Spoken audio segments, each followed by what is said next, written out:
Hey, what is up, YouTube Nation? It's Drew from DEO Productions here, and that intro, I have to say, gave me the goosebumps. I was waiting for that iPhone X to come out for the longest time. All the rumors and everything just kind of led me up to that, and it was pretty awesome. This is going to be a review of the iPhone X, but first, if you haven't, go ahead and hit subscribe.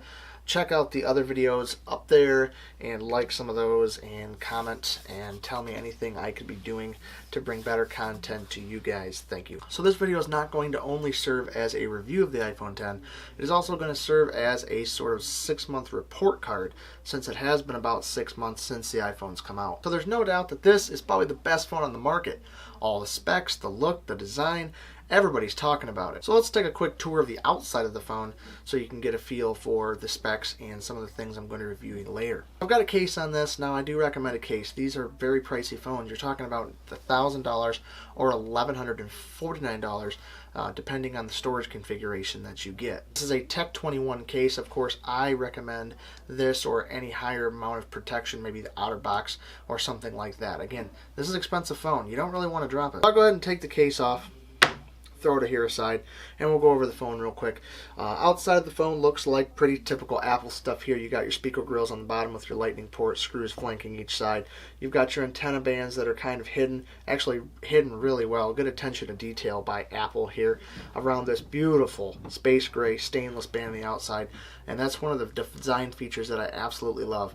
The aluminum before was nice, but the stainless steel is a huge step up in terms of not only rigidity, but overall fit and finish, and it adds a little bit of weight to the phone, just making it feel a little more premium. So you get that space gray that's going to hide the antenna bands a little bit better. Along here the side, you've got the power and wake button. Going to be a little bit larger than wake buttons of past, but it is nice. And originally there was a thought that this could be the fingerprint sensor as well. If they could still do that, that would be pretty legit. Of course, they took away the Touch ID sensor and added Face ID. We'll get all that in a minute. But it's nice. It's a little bit bigger. I don't really feel it all that much, and I really haven't noticed a huge difference between the iPhone 8 and this one. This one kind of sunk into the body a little bit and a little bit larger. Makes it a little bit harder to miss. Over here you got your SIM card slot. You got your other antenna card in the bottom. You've got your volume up and down keys and that mute switch up there. Now on the front, you get glass. On the back, you get glass. This is the first iPhone since the 4S that has featured glass on the front and back, and it is back with a vengeance, and it really is nice. It's a very premium feeling phone. This is probably the best premium feeling phone, maybe aside from the Galaxy S8 and 9. One of those attention to detail is both the iPhone and the logo are under the glass, and the FCC markings are missing. You get that stainless band around the outside of the camera, that dual lens camera with the flash. Along the front, you get this beautiful 5.8-inch Amoled screen with the notch. We'll go over the notch and all the specs there too. Really, this is one of the best phones there is out on the market. So let me tell you my first thoughts on this phone. First of all, I thought it was going to be expensive, but I didn't really care so much. I knew that the phone had the most premium elements in it, and I really was going to get it no matter the price. Of course, at about $1,500 or something, it was going to be a little too crazy. But really, in this day and age, you have to consider a lot of phones are getting up near that $900, $950 price point. So this is really no different, and I think that the elements that have in this phone really do make it worth that $1,000. My first impressions of the phone were, wow, you pick this phone up, it's a little bit heavier, it fits perfect in the hand. I actually really like the feel of the Galaxy S6 and S7. The overall length and width and thickness, everything just felt really good in your hand, and I felt like the iPhone 6 and the iPhone 7 were just a tad small. So this, even though aesthetically, you know, it's much better, design wise and length wise, it's only going to be just a little bit taller. I don't think it's even that much thicker, but it does feel a lot better in your hands. And looking at this screen all day long, you really do get a sense of how good this AMOLED screen is compared to 1080p displays of the past. There's so many new design element changes to this phone. Of course, that AMOLED screen is absolutely amazing. The much better screen to body ratio on this phone, the notch up at the top that houses a ton of different sensors, the Face ID, the removal of the Touch ID, things like that. Quick Charge is also a new feature And really, all of these combined make one of the most premium feeling devices for the price that you're going to pay. I think a lot of people are going to like this phone. A lot of people use this phone currently. I believe it was Unbox Therapy that did a video of who's got what phone in their pocket right now. And a lot of people actually really did use the iPhone X and the Google Pixel seem to be the front winners there. This does have some steep competition. I mean, the Google Pixel, the Galaxy S9, the Galaxy S8, the Galaxy Note 8, the Mate 10 Pro. I mean, it's an unbelievably steep competition, but I think iPhone and what it does and the ecosystem that it brings really does do a really nice job at making such a premium device, something that a lot of people are going to use and want, even if the price point is a little bit high. So you've listened to me ramble on why this phone is awesome from the outside. You've got a pretty good idea of why, but let's get into some of these specs so you can see that looks aren't all of it. Alright guys, so let's go over the dimensions here for a second. You're getting a 5.1 inch tall, 2.4 inch wide, 5.8 inch diagonal display. Of course, that is that Super AMOLED display, and of course that is the best display out by Apple right now. So let's take a look at the specs. Of course, you're getting that 5.8 inch Super AMOLED screen. It's the first one by Apple. It's developed by Samsung, and I must say it is a little truer to life than a lot of other displays. We'll get to that in just a little bit. You're getting 3 gigs of RAM, a 2,716 milliamp battery, a little underwhelming there, but does its job. 12 megapixel dual lens camera. You got 2 color variations in this, white and of course that space gray, which is the phone I am reviewing. You have the A11 Bionic processor, one of the fastest processors out. We'll talk about the Geekbench scores here in a minute. You've got 2 different size variations, 64 gig, which is this phone, and 256 gig. This is the first phone of its kind, along with the 8 and 8 Plus, to feature fast charge and wireless charge via Qi. You're getting an IP67 water and dust resistance. Of course, that's not IP68, but I really am very careful with my phone. I'm sure a lot of people are for the price that you pay, so IP67 and 68, not going to be a huge difference or deal breaker for a lot of people. And of course, you have the absolutely premium stainless build. So let's first talk about this screen. It supports more than 100% of the sRGB color gamut. This is sRGB RE709 color coverage, and of course you see that iPhoneX 123%. Pretty good. There are other iPhones out there like the Note 8 that supports 141%, and really that's due to the fact that it's an absolutely huge phone and has that Super AMOLED screen. You've also got that Google Pixel XL in the running 2 at 130%, and the Galaxy S9, which surprisingly is only about 107%. Let's take a look at the brightness. Now this is the average screen brightness in nits measured by a light meter. Larger is better. So this is on average what you're going to be seeing from the phone. The iPhoneX beats out all the competition at about 574 nits. Google Pixel XL, Galaxy Note 8, and the smartphone average are all lower than that, and that basically means that at any given point your phone screen is going to be brighter than most of the competition out there. And let's get into some of those specs. So you're getting Super AMOLED capacitive touchscreen that supports 16 million different colors. You're getting a 5.8 inch, 84.4 centimeters, 82.9% screen to body ratio. That supports a 1125 by 2436 pixels, and that is a 19.5 by 9 ratio, which supports 458 pixels per inch. That of course has Dolby Vision, the new HDR10 standard, has True Tone display, and again over that 100% of Adobe RGB. So let's talk about that True Tone display and the overall display itself. I absolutely enjoy the display. I really think it is very nice. It is very crisp, and I think it's a little more realistic. I think it's more down to earth, if you will, than a lot of the other Samsung displays, that some of the colors are just too vibrant. They're almost like a cartoon. Things are just way too yellow or way too red, and I think it destroys a lot of the image quality that you might get in some pictures. Some things just seem oversaturated and washed out all over the place, whereas the iPhone brings a little more realness to it, a little more down to earth, not as cartoonish. I really do enjoy the display and the screen on this one. And if you ever did get an iPhone 8 or have an iPhone 8 for comparison, or really any previous iPhone that supports that Retina display, you're going to see quite a difference. I didn't think so at first, but once you actually get to use it and then you go back, swiping from left to right through your apps and your pages, you definitely see that ghosting effect. Opening up apps, you do see a little bit of a lag in the overall display. The refresh rate's just not as high. It doesn't seem like things are as crisp.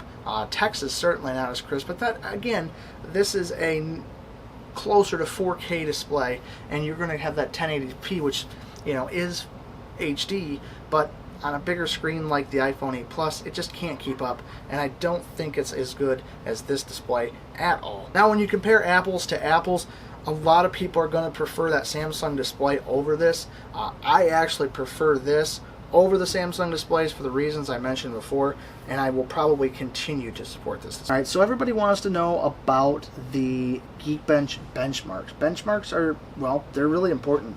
I took a benchmark when I first got the phone. Now that was in November, and you see here that you have a single core score of 4,242, and this is a massive multi-core score, guys.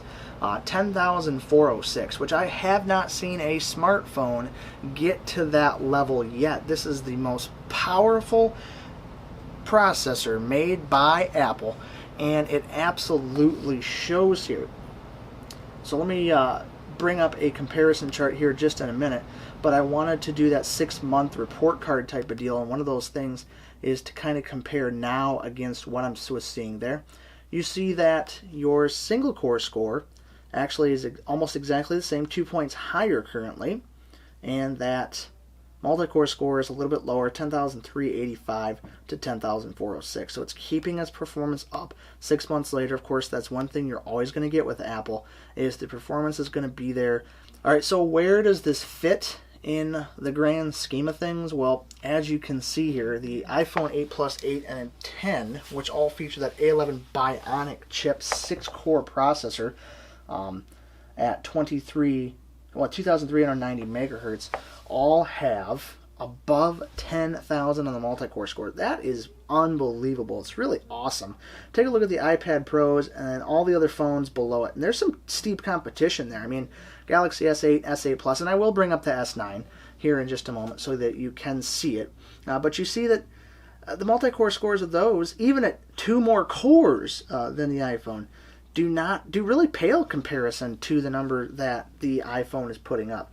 You're talking a 3,000 or 4,000 difference here. It's quite impressive. Even the iPad Pros, which have been out for a little while, with 3 cores, have a better number than the Galaxy Note 8 and S8 and S8 Plus.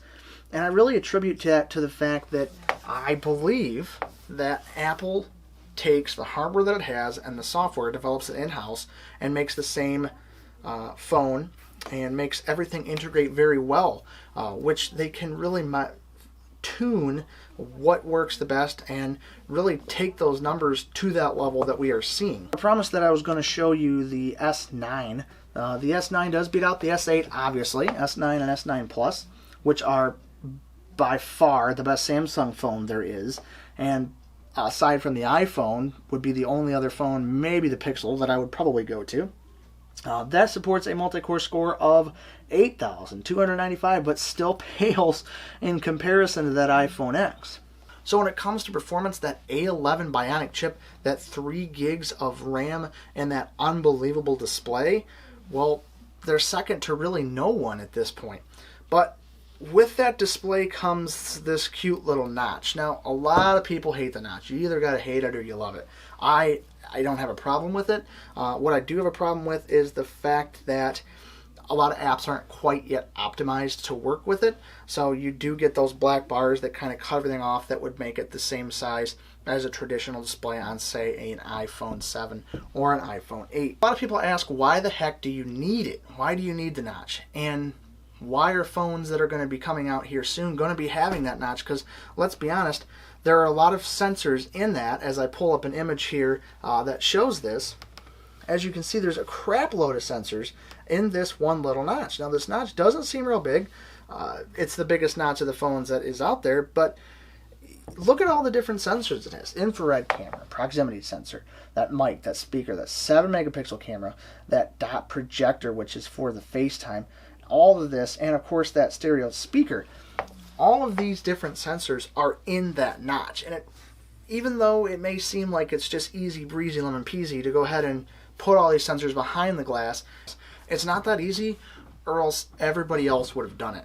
And at this point, they're either hiding it behind a big forehead bezel or they're making a notch. They're trying to keep up with the current times and make the display as big screen to body ratio as possible.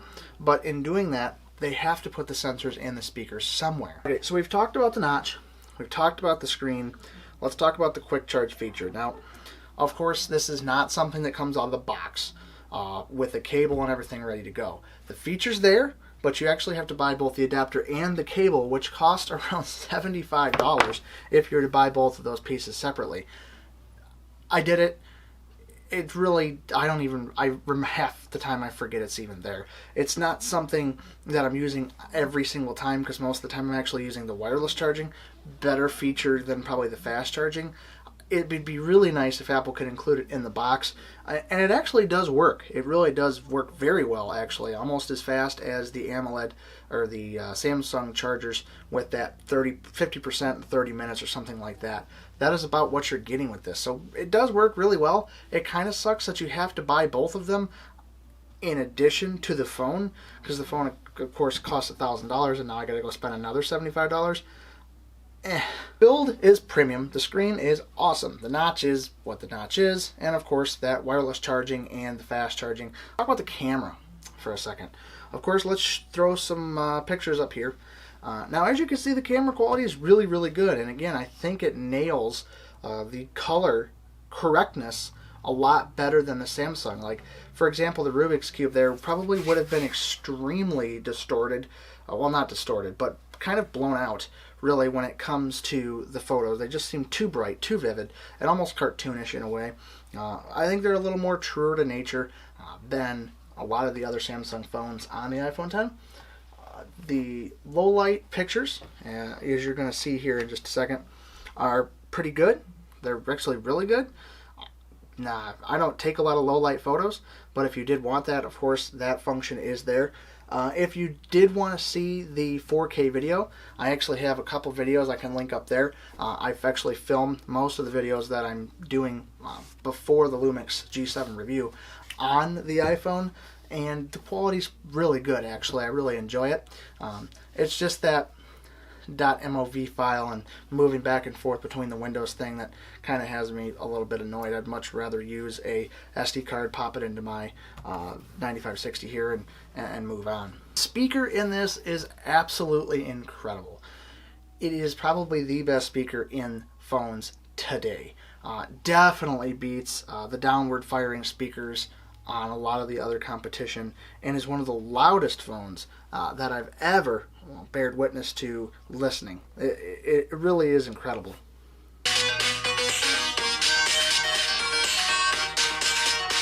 Now let's talk about the FaceTime. So we've gone over most of the other specs. Let's talk about the FaceTime for a second and review that.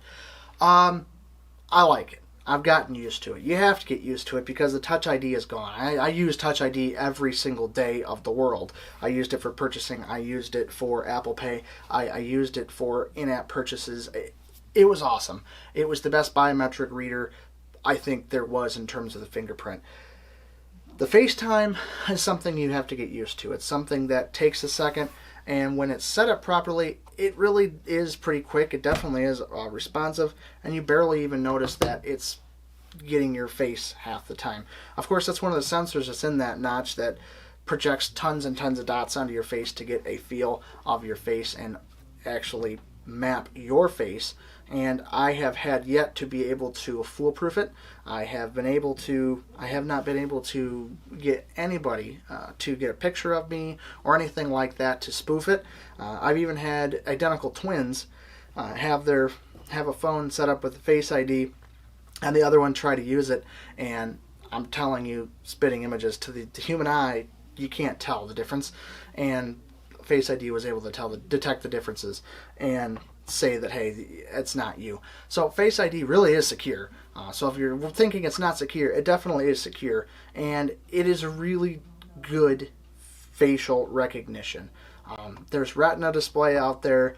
There's facial recognition, the fingerprint sensors. I think design-wise, it was really smart of Apple to remove it. Now, if they can incorporate it in the power button or somehow put it under the glass, I think that's going to be the future. I think that's where it's going to go. Facial recognition is awesome. The only time that I've really had issues with it is waking up in the morning and you got to grab your phone off your nightstand and you're going and staring, and it's bright as hell because you just opened it. Thus, of course, you have it turned down. And you have to kind of stare at it for a second. And, well, sometimes it just doesn't get me, and I have to type the code in. Face ID is really awesome. It's one of those things you kind of just got to get used to. I don't think they're going to be doing the fingerprint sensor again anytime soon. I think it's kind of all but gone in the iPhones unless they put that under the glass or something like that. Okay, so without the home button, there are going to be a few gesture differences. Of course, one is going to be you've got to stare at the phone, have it unlock, and then do a single swipe up. Now, it's not one fluid motion and you're unlocked.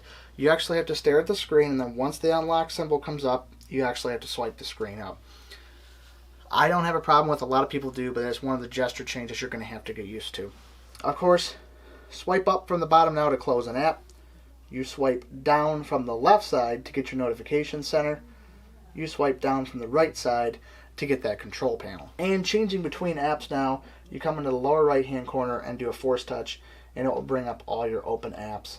And then you actually have to press again and scroll it up or hit the little X there to close it out. So let's talk for a second about battery life. One of those things I forgot to mention. Battery life is good with the right settings and brightness display. I'm seeing around 10 to about 12 hours. Now, of course, the chart that I've got up here claims about 10 hours and 49 minutes continuously streaming or continuously on 4G, surfing the web, stuff like that, at around whatever nits of brightness. Of course, I've got mine about half, and I see about 10 to 12 hours of light to medium use. So that kind of complies right with this chart. Gaming on this is going to be possible. That powerful processor with that powerful motion coprocessor and 3 gigs of RAM, as well as this awesome display, I can't get over that, is going to be possible. It's going to run the games butter smooth. I've never had a problem with any game. So really, guys, that's all I've got for you. This is the iPhone 10, the best phone on the market. I'm going to say it now. The best iPhone, obviously, there is. If you're in the market, go get yourself one of these guys. This is an awesome device, and I think a lot of people will like it. Of course, if you want to see more videos like this, and of course see maybe unboxings and things like that of new phones that are coming out, go ahead and hit me up, man. Hit subscribe, hit the like button, comment, throw anything you got at me so that I can know what I need to do any better, and if you guys are liking my videos. Thank you so much for watching. I really appreciate it. This has been another quality video from DEO Productions, Drew himself, saying peace.